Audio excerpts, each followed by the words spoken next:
Italy is a melting pot of cultural diversity. Over centuries, many civilizations have influenced Italian culture and have added to its incredibly varied culinary spectrum. Italian regions display their own colloquial cooking and flavor styles. Today, we will discover a taste of Tuscany. Join us as we explore the classic dishes, unique ingredients, and the diverse cultural flavors of Italy.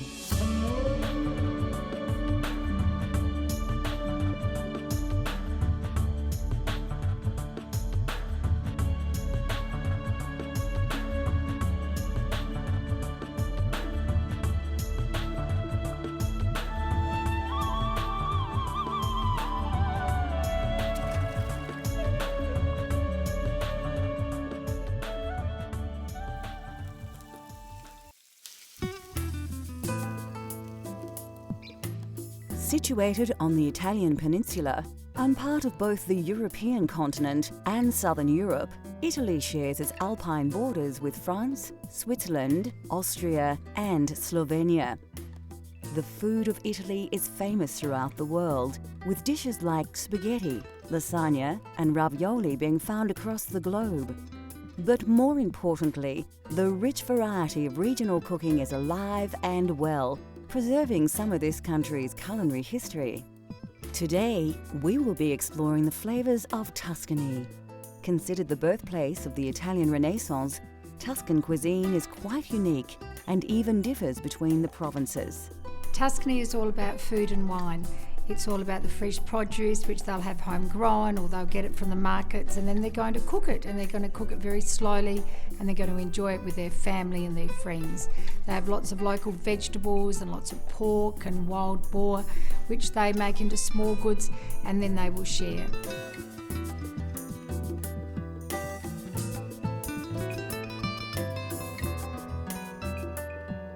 To create a classic pasta dish, of course you need pasta.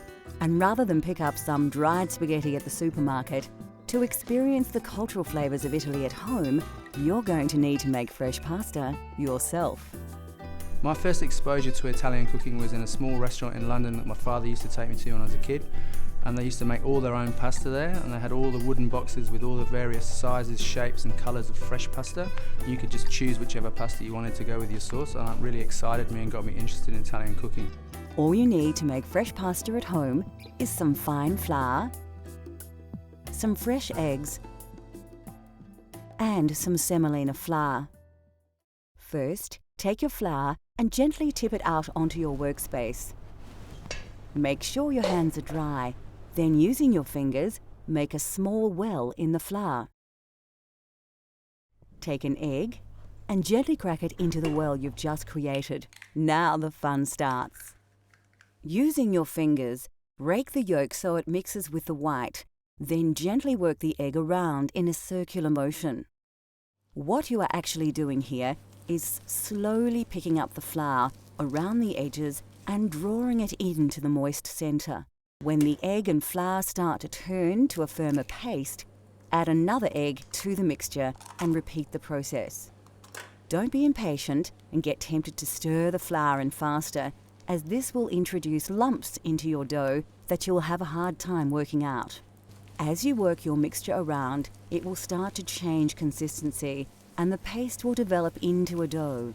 Keep kneading this dough with the flour until you're satisfied you have a very elastic mix. Be sure your pasta dough is not sticky. If it is, you'll need to add more flour. You will most likely have more flour than you require, so don't feel compelled to use it all. Once you have your dough at the correct texture, use your hands to mold it into a small cob. You will need to rest your dough for at least 30 minutes before you roll it out. Generally, pasta is made with a pasta machine. Take your dough and press it into a small disc. Feed it into the pasta roller, then fold it back onto itself and repeat.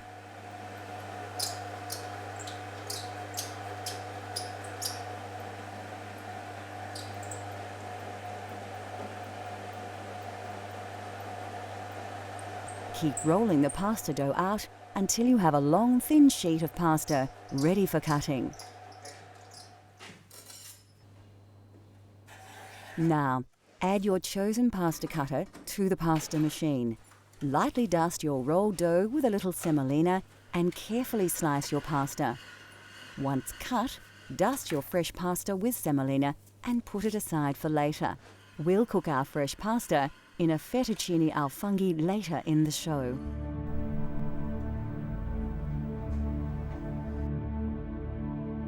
Anybody who has eaten Italian food will recognise the essential herbs and spices that add unmistakable characteristics to any dish. The most common herb in Italian cooking is basil. Crushed basil leaves combined with oil, garlic, and pine nuts create the famous pesto sauce. Basil is regarded as the perfect complement to the flavour of tomato sauce and works well with pasta.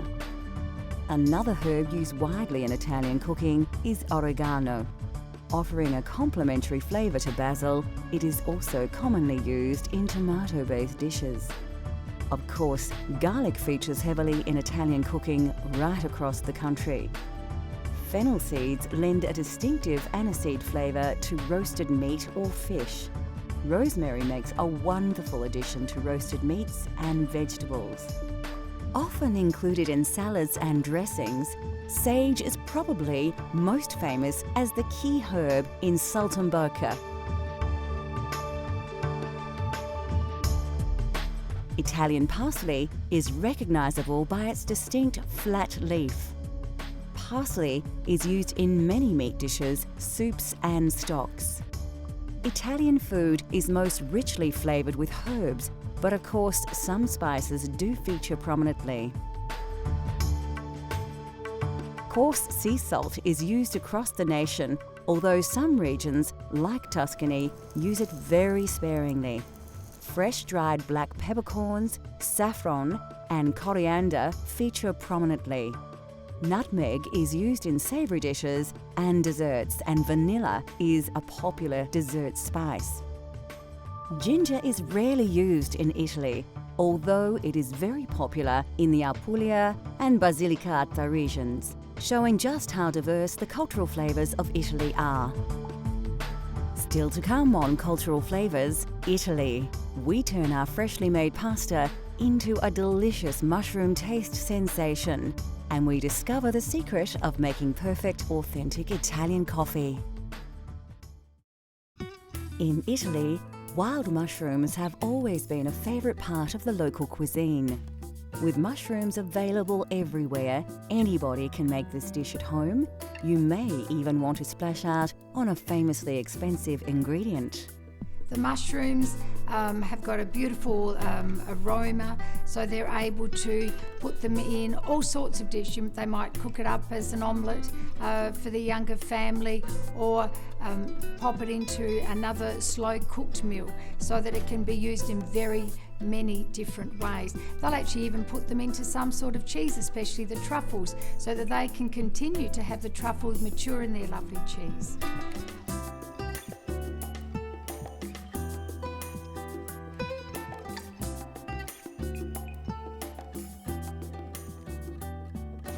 For this dish, you will need a selection of mushrooms.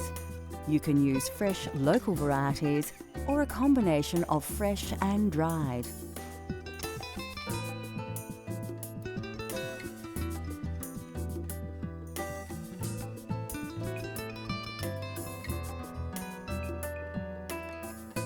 You will also need a dash of olive oil and some dry vermouth. First, take your Italian parsley and chop it finely.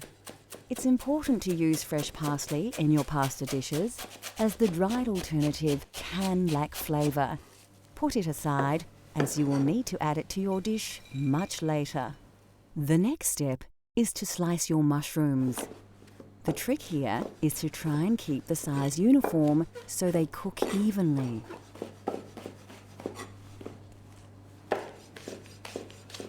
Remove your dried mushrooms from the water and squeeze off the excess moisture. Then chop them evenly. Keep the water, you will need it later. Take the stalk of celery and remove the leaves. Chop into lengths, slice along the grain, Then finely dice into small blocks to avoid large chunks of this strongly flavoured vegetable masking the delicious mushroom flavours. Next, chop your garlic and slice your red onion. Put the ingredients aside and heat up your pan. So, to prepare the sauce, we're going to start with a nice fry pan, a little bit of oil. I want the oil to get nice and hot, almost smoking. The first thing we're going to add is our mushrooms, so they get a nice bit of colour on them. Brings out all the nice flavours, so they don't go soggy. After the fresh mushrooms have braised a little, add the dried mushrooms, then the celery, onion and garlic, and a sprinkle of salt. Reduce the heat and cook it gently to bring out all the combined flavours. Add a dash of vermouth and some of the liquid stock you had the dried mushrooms in, and your Italian sauce will be taking shape. Next, add the butter and cook on a gentle heat with the juices. When the butter emulsifies, it will produce a nice rich sauce. Finally, add your chopped Italian parsley and stir it right through the sauce. Then set it aside to rest while you cook your pasta. Put your heavily salted water on the boil. Ensure that it is a strong, rolling boil before adding the fresh pasta you prepared earlier. Stir it around a little to prevent the pasta from sticking together. Fresh pasta won't take long to cook, about 3 to 5 minutes. Drain your pasta in a colander and put your sauce back on the heat. Make sure it is very shiny. You can add more stock or butter to get your sauce to the desired consistency. Add your drained pasta to the sauce in the pan and stir through. Make sure you have covered the pasta entirely with your mushroom sauce. Then you are ready to serve. Grate some Parmigiano Reggiano, commonly known as Parmesan cheese, over the dish. Just enough to give it some bite and some extra saltiness, but not so much it causes the dish to go gluggy. Finally, if you have them, shave some black truffle over the dish just before serving. Now, enjoy your authentic fettuccine al funghi.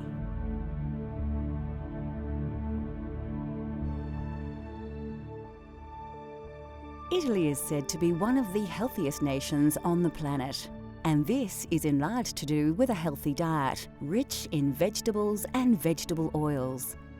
Of course, the most important vegetable in Italian cooking is the tomato. There are many varieties of tomato that are used in soups, sauces, and pasta dishes. Brought to Italy in the 18th century, the tomato has become synonymous with Italian cuisine. The Italians love fresh vegetables and are famous for their salad dishes. Brought to Italy in medieval times, cucumbers are now part of Italian culinary culture. Root vegetables like carrots, radish, turnips, and beetroot all feature prominently in Italian cuisine, as do onions and leeks.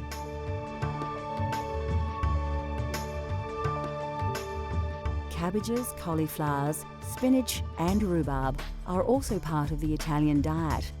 Squash and pumpkins are often used as an accompaniment. Bell peppers and potatoes also have become part of Italian food culture. Melons, like cantaloupes named after the town of the same name near Rome, are often presented as a dessert. Asparagus is a common ingredient in many Italian dishes. Mushrooms are highly regarded in Italian cuisine, especially in the provinces in and around Tuscany.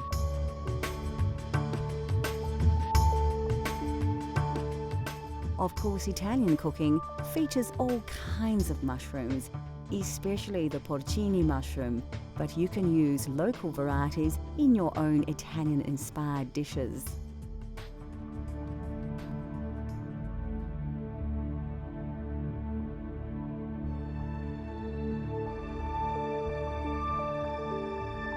Coffee originated in the highlands of Ethiopia and quickly spread across the Islamic world during the Middle Ages.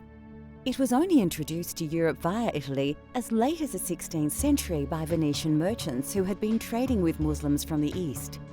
Yet, we must thank Italians for defining coffee culture as we know it today. Italians are deeply passionate about their coffee, so naturally the quality of bean is exceptionally important. Coffee comes in two varieties, and Italians overwhelmingly prefer Arabica over the cheaper Robusta bean. Roasting beans changes their colour, taste, smell, and Italians enjoy a full roast bean, which are rich brown in colour and have a slightly oily surface. Italian baristas have created a wide range of ways in which to enjoy coffee. Cafe Espresso is brewed by forcing hot water under pressure through finely ground coffee. This process produces a highly concentrated shot of coffee, which actually forms the basis of many other drinks, such as a macchiato, which is simply a shot of espresso marked with a small drop of steamed milk. The most well-known Italian-style coffee is, of course, the cappuccino, and this cultural flavour of Italy has become increasingly popular right across the globe. Cafe latte is usually drunk at breakfast time, made with a full glass of steamed milk and a shot of espresso. This wholesome drink provides the perfect start to the day for many Italians. Coffee is drunk in a variety of ways, but generally speaking, Italians only add milk earlier in the day. With the exception of breakfast, coffee is rarely served alone and is usually enjoyed after a meal. The drinks, the roasting styles, barista techniques and the popular social aspects of drinking coffee have all been heavily influenced by Italy's love of the coffee bean. Next on Cultural Flavours, Italy. We explore a famous Tuscan twice-baked biscuit and its accompaniment and discover how to serve this delicious Italian treat.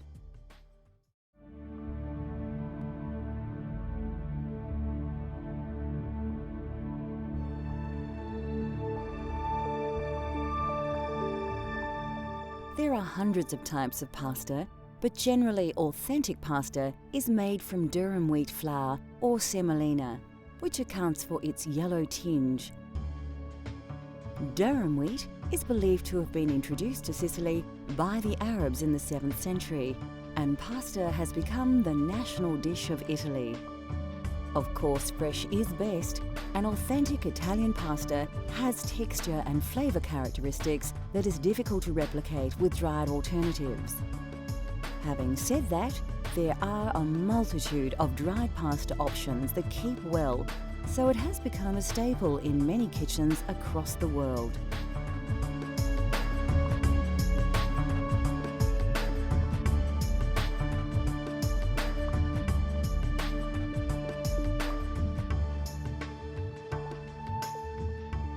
Italy produces 25% of all the olives grown globally from hundreds of varieties of olive tree. Olives in the south of the country produce the majority of olive oil thanks to its climate. In the north, due to the frosts, olives must be harvested much earlier, so their yield is much lower. Olive oil is often used like butter as a topping for bread and for cooking. Olives are eaten on their own, as an accompaniment, in salads and also cooked dishes. Italian meals often feature breads, and there is a wide range to choose from.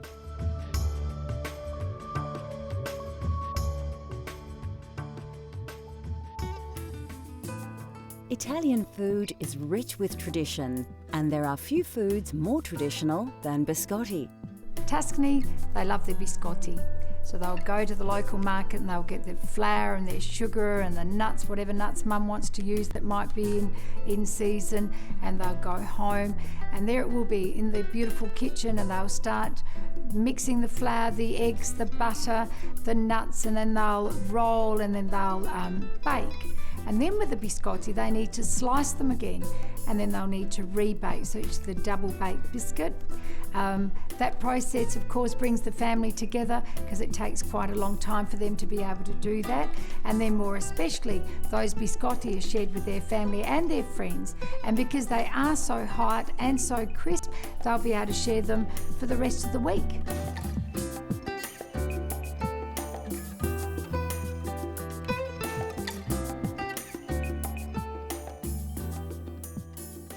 You won't need to look too hard for the ingredients in this recipe.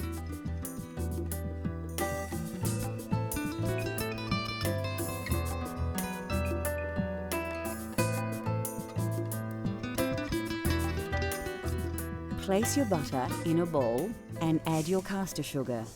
Mix the ingredients with a spatula until you have a consistency like this. The technique here has more than a few similarities with pasta preparation. So, just like making pasta dough, add your first egg and mix it into the sugar and butter. Work the ingredients together to achieve a smooth paste. Do the same with all the eggs until you have a fairly liquid, smooth and even paste. The next step is to add your flour, but only a little, and mix it through. Just like the pasta, you don't want to add all the flour at once. This technique ensures you have a lump-free mixture. As you add the flour, it develops a more dough-like texture, but still a liquid. This is the time to add the other ingredients. Put your lemon zest and nuts in and give it a little stir. You'll soon realize that mixing with the spatula is no longer an option, and you will have to get your hands in. If your dough is still very sticky, add a little more flour until you can comfortably pick up the mixture without it falling and drooping from your hands. Take an oven tray and line with grease-proof paper. Place your biscotti dough, stretched out a little, on the tray, and now you are ready to place it in your 180 degrees Celsius preheated oven. Bake for about 25 minutes, or till firm. Remove the biscotti from the oven and allow to cool. When your loaf has reduced in temperature and feels firmer to the touch, you can place it on a cutting board and begin to slice into biscuits. Keep the slices thin and even. Lightly dust your papered oven tray with caster sugar and place the cut biscuits on the tray. Proceed to dust these with a little more caster sugar. Place back in the oven at 160 degrees Celsius for about 10 minutes. Your biscotti is now ready to serve, and there is no better way to enjoy biscotti than the traditional way. Although delicious on its own, biscotti is traditionally served with Vinsanto, or holy wine. You dip the biscotti into the Vinsanto and eat the biscuit, then dip again. Biscotti and Vinsanto are cultural flavour of Italy that you can enjoy at home.